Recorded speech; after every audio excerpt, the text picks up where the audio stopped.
ഹരേ കൃഷ്ണ, നമസ്കാരം. നമ്മളിന്ന് വിഷുഫലത്തിലേക്കാണ് വരുന്നത്. 2026 വിഷുഫലം വരുന്നത് നമ്മൾ ചിങ്ങക്കൂറിൻ്റെ വിഷുഫലം. ചിങ്ങക്കൂറിൻ്റെ വിഷുഫലം എന്ന് പറയുമ്പോൾ ചിങ്ങക്കൂറ് നമുക്കറിയാം, മകം, പൂരം, ഉത്രത്തിൻ്റെ 1-ാം പാദം. പൊതുവിലിപ്പോൾ കഴിഞ്ഞ ഒരു വർഷമായിട്ട് ചിങ്ങക്കൂറുകാരെ സംബന്ധിച്ച് 11-ൽ വ്യാഴം ഉള്ളതിൻ്റെ ഗുണം അവർക്ക് ഉണ്ട്. ധനപരമായിട്ടും അതുപോലെ തന്നെ ജീവിതത്തിലെ മറ്റു കാര്യങ്ങളിലൊക്കെ കുറച്ചൊരു ഐശ്വര്യവും അനുഗ്രഹവും അവർ അനുഭവിക്കുന്നുണ്ട്. എന്നാൽ ശാരീരികമായിട്ട് ചില ക്ലേശങ്ങൾ, ചില ബുദ്ധിമുട്ടുകൾ അനുഭവിക്കുന്നുണ്ടെന്ന് പറയാതിരിക്കാൻ പറ്റില്ല. കാരണം കേതു ജന്മത്തിൽ നിൽക്കുന്നുണ്ട്, ഒപ്പം 7-ലെ സർപ്പൻ്റെ ദൃഷ്ടിയുമുണ്ട്. എങ്കിലും ഇനിയിപ്പോൾ നമുക്ക് ഈ അടുത്ത ഒരു വർഷം, അതായത് ഈ വിഷുഫലം നന്നായിരിക്കും. പക്ഷേ ഒരു ജൂൺ കഴിയുമ്പോൾ മുതൽ ധനപരമായ കാര്യങ്ങളിൽ വളരെ ശ്രദ്ധ വേണം. എന്തുകൊണ്ടാണെന്ന് ചോദിച്ചു കഴിഞ്ഞാൽ, ധനം നമ്മൾ അതായത് ധാരാളം ആത്മമിത്രങ്ങളിങ്ങനെ ചോദിക്കാറുണ്ട്. ഈ എല്ലാവർക്കും പ്രശ്നം ധനപരമായിട്ടുള്ള പ്രശ്നങ്ങളാണ്. കാരണം കടം വരിക, അതുപോലെ തന്നെ ധനം വന്നാൽ നിലനിർത്താതിരിക്കുക, കഴിയാതെ പോവുക, ധനപരമായിട്ടുള്ള ഇടപാടുകളിൽ വലിയ വലിയ പ്രശ്നങ്ങൾ വരിക. ഇതിന് ഒറ്റ സൊല്യൂഷനേ ഉള്ളൂ. അതായത് ജീവിതത്തിൽ നമ്മളെപ്പോഴും ധനം കൊണ്ട് മറ്റുള്ളവരെ സഹായിക്കുകയേ ചെയ്യാൻ പാടില്ല. അത് നമ്മുടെ ജോലിയല്ല. കാരണം നമുക്ക് പൂർവ്വപുണ്യം കൊണ്ടാണ് ധനം ഭഗവാൻ തരുന്നത്. അത് നിലനിർത്തുക എന്നുള്ളത് നമ്മുടെ ആവശ്യമാണ്. മറ്റുള്ളവർക്ക് ധനമില്ലാത്ത കഷ്ടതകൾ വരുന്നുണ്ടെങ്കിൽ അത് അവരുടെ പ്രാരാബ്ധമാണ്. അവരുടെ കൂടെ മഹാലക്ഷ്മി നിൽക്കില്ല. അപ്പം നമ്മളെ അടുത്തേക്ക് ഭഗവാൻ ധനം കൊണ്ടുതരുന്ന അവസ്ഥയിൽ മറ്റുള്ളവരെ നമ്മളല്ല സഹായിക്കേണ്ടത്. പകരം നമ്മൾ വരുന്ന ധനം നമ്മളെ കുടുംബത്തിന് വേണ്ടി അസറ്റാക്കി മാറ്റുക, ഭൂമിയോ ഗോൾഡോ അല്ലെങ്കിൽ ഫിക്സഡ് ഡെപ്പോസിറ്റുകളോ ആക്കി മാറ്റുക എന്നുള്ളതാണ് നമ്മൾ ചെയ്യേണ്ടത്. മറ്റുള്ളവർക്ക് അന്നം മാത്രമേ ദാനം ചെയ്യാവൂ. പണം ദാനം ചെയ്യാൻ ഒരു ശാസ്ത്രത്തിലും പറയുന്നില്ല. ഇനി ചിങ്ങക്കൂറുകാരെ സംബന്ധിച്ച് ഞാൻ പറഞ്ഞല്ലോ, 11-ന് 12-ലേക്ക് നഷ്ടസ്ഥാനത്തേക്ക് വ്യാഴം വരുമ്പോൾ നിങ്ങൾ ഈ ജൂൺ തൊട്ട് പിന്നെ അങ്ങോട്ടുള്ള ഒരു വർഷം, ഏകദേശം അടുത്ത ജൂലൈ വരെയും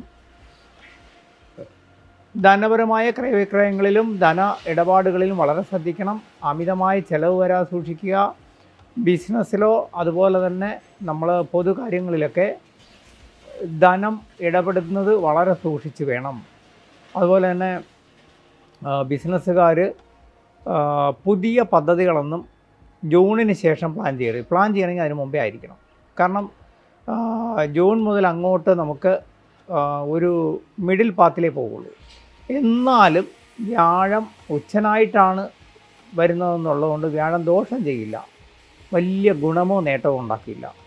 ഇത് നമ്മൾ മനസ്സിൽ വയ്ക്കേണ്ട ഒരു കാര്യമാണ്. മറ്റൊന്ന്, നമുക്ക് ജന്മത്തിൽ കേതു നിൽക്കുന്നതുകൊണ്ട് രാഷ്ട്രീയം, സാമൂഹ്യ പ്രവർത്തകർ, കലാപ്രവർത്തകർ ഇവരൊക്കെ വളരെ ശ്രദ്ധിച്ച് വേണം മുന്നോട്ട് നീങ്ങാൻ. കാരണം നമുക്ക് വരുന്ന അവസരങ്ങൾ, പദവികൾ അല്ലെങ്കിൽ നമുക്ക് വരേണ്ട ഗുണങ്ങളെ ഈ കേതു ബ്ലോക്ക് ചെയ്യും.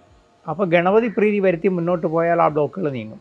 കേതുവിൻ്റെ തടസ്സങ്ങൾ നീങ്ങാൻ ഗണപതിയും ചാമുണ്ടിയുമാണ് നമ്മളെ സഹായിക്കേണ്ടത്. നവാക്ഷരി മന്ത്രജപം നല്ലതാണ്. മറ്റൊന്ന്, ഏറ്റവും വലിയ ഇപ്പോഴത്തെ മറ്റൊരു പ്രതിസന്ധി എന്ന് പറയുന്നത്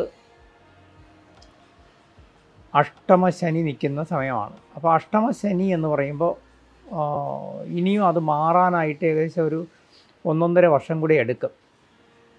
അതുവരെയും നമ്മൾ അഷ്ടമശനി ആയതുകൊണ്ട് ചെയ്യേണ്ടത് അനാവശ്യമായ ഇടപാടുകളിലൊന്നും പോയി തലവയ്ക്കാതിരിക്കുക. അതായത് ഈ അഷ്ടമശനി നിൽക്കുമ്പോൾ എന്ത് സംഭവിക്കുമെന്ന് ചോദിച്ചു കഴിഞ്ഞാൽ, നമുക്ക് ഭാവിയിൽ ഫ്യൂച്ചറിൽ നമുക്ക് ദോഷം വരുന്ന രീതിയിലുള്ള ചില ഇടപാടുകൾ നമ്മളിലേക്ക് വരും.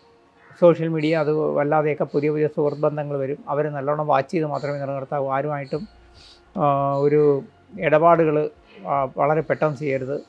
അതുപോലെ തന്നെ നമ്മൾ എന്താ പറയുക, സർക്കാർ ജോലിയിലോ അല്ലെങ്കിൽ നല്ല പൊസിഷനോ ഒക്കെ ഇരിക്കുന്നവർക്ക് നമ്മൾ പറയില്ലേ, ന്യായമല്ലാത്ത രീതിയിൽ കൂടെ, അന്യായമായ രീതിയിൽ കൂടെ ധനം സമ്പാദിക്കാനുള്ള വഴികൾ നമ്മളെ മുന്നിലേക്ക് എത്തും. അതുപോലെ തന്നെ ചില എന്തു പറയാൻ, പുതിയ പദ്ധതികളുമായിട്ട് പലരും വന്നെത്തും. ഇതിലൊക്കെ നമ്മൾ തുടരുത്. കാരണം കേതു നിൽക്കുന്നത് നിങ്ങളുടെ ജന്മത്തിലാണ്. മാത്രമല്ല ജന്മത്തിൻ്റെ അധിപതി ആരാണ്? ആദിത്യനാണ്. സർക്കാരുമായി ബന്ധപ്പെട്ട് പിന്നെ നമുക്ക് പ്രശ്നങ്ങൾ വരാൻ സാധ്യതയുള്ള സമയമാണ്. അത് വളരെ സൂക്ഷിക്കണം. എന്നാൽ സന്താനങ്ങൾക്ക് ഗുണകാലമാണ്. അതുപോലെ തന്നെ പിന്നെ പൊതുവിലുള്ള നമ്മുടെ മറ്റ് എന്ത് പറയാൻ ഇടപാടുകൾക്ക്, അതായത് ഇപ്പം ഏതെങ്കിലും രീതിയിലുള്ള നമ്മുടെ ഫ്യൂച്ചർ സ്വപ്ന പദ്ധതികൾക്കൊക്കെ നമുക്ക് ഇറങ്ങിത്തിരിക്കാം. പക്ഷേ അതെല്ലാം ഇപ്പോഴും നമ്മൾ നടപ്പിലാക്കാനുള്ള പ്രയത്നങ്ങളെ ആകാവൂ. പൂർണ്ണ രീതിയിൽ നടപ്പിലാക്കാൻ 2027 കഴിയുള്ളൂ. എങ്കിൽ ഇപ്പോഴേ നീങ്ങിയാൽ അതിനുള്ള വഴികൾ തെളിയും. വിവാഹം കാലതാമസം വന്നവർക്ക് വിവാഹത്തിന് അനുകൂലമാണ്. അതുപോലെ തന്നെ നമ്മുടെ അകന്നിരുന്ന ബന്ധുക്കൾ, അതുപോലെ തന്നെ സഹായികൾ, ഇഷ്ടക്കാരൊക്കെ വീണ്ടും നമ്മളുമായിട്ട് അടുക്കുകയും അവരെ കൊണ്ട് നമുക്ക് ഗുണവും വരും. വിദേശ യോഗമുള്ള സമയമാണ്. അതുപോലെ തന്നെ നമ്മുടെ വിദേശ പഠനം, ജോലി, ഇതിനൊക്കെ സമയം അനുകൂലമാണ്. ഇത്തരത്തിൽ വളരെയധികം ശ്രദ്ധിക്കേണ്ട സമയമാണ്. എന്നാൽ ചില ഗുണങ്ങളും വരും. ഈ വിഷുക്കാലം നിങ്ങൾക്ക് നല്ലതാണ്. പക്ഷേ വിഷു മുതൽ കുറച്ചുകൂടെ അങ്ങോട്ട് പോകുമ്പോൾ ഒരു ജൂൺ മുതലാണ് ശ്രദ്ധിക്കേണ്ടത്. എല്ലാ കാര്യങ്ങളും ജാഗ്രത പുലർത്തണം. അതുപോലെ തന്നെ വാഹനം കൈകാര്യം ചെയ്യുമ്പോൾ, അതുപോലെ തന്നെ ഉയരമുള്ള സ്ഥലങ്ങളിൽ സാഹസിക കാര്യങ്ങളിലൊക്കെ നമ്മൾ വളരെ ശ്രദ്ധ പുലർത്തണം. കഴിയുന്നത് സാഹസിക കാര്യങ്ങളിൽ മാറി നിൽക്കുക. ഇങ്ങനെ മുന്നോട്ട് പോയാൽ വലിയ ദോഷമില്ലാതെ മുന്നോട്ട് പോകാൻ കഴിയും. നിങ്ങൾ തീർച്ചയായിട്ടും നിങ്ങൾക്കുള്ള സംശയങ്ങൾക്കും നിങ്ങളുടെ ആവശ്യങ്ങൾക്കും ഇതിൻ്റെ താഴെ എൻ്റെ വാട്സപ്പ് നമ്പറുണ്ട്. മെസ്സേജുകൾ ഇടുക. കോൾ ഞാനത് അറ്റൻഡ് ചെയ്യില്ല. ഞാൻ ഫ്രീ ആവുന്ന മുറയ്ക്ക് മറുപടി തന്നോളും. തീർച്ചയായിട്ടും ഈ വിഷു കാലം നിങ്ങൾക്കെല്ലാം നന്നായി നല്ല അനുഭവങ്ങൾ വരട്ടെ. ജീവിതത്തിൽ ഭാവിയിലേക്കുള്ള കാര്യങ്ങൾ ചെയ്ത് ജീവിതത്തിലെ ഒരു സുരക്ഷിത കാലം ഉണ്ടാക്കാനുള്ള ഭാവി പ്ലാനിങ്ങിനുള്ളൊരു കാലമാണ്. അല്ലാതെ പുതിയ പദ്ധതികളൊന്നും ഇപ്പോൾ വേണ്ട എന്നാണ് ഞാൻ പറഞ്ഞത്. അത് മനസ്സിലാക്കണം.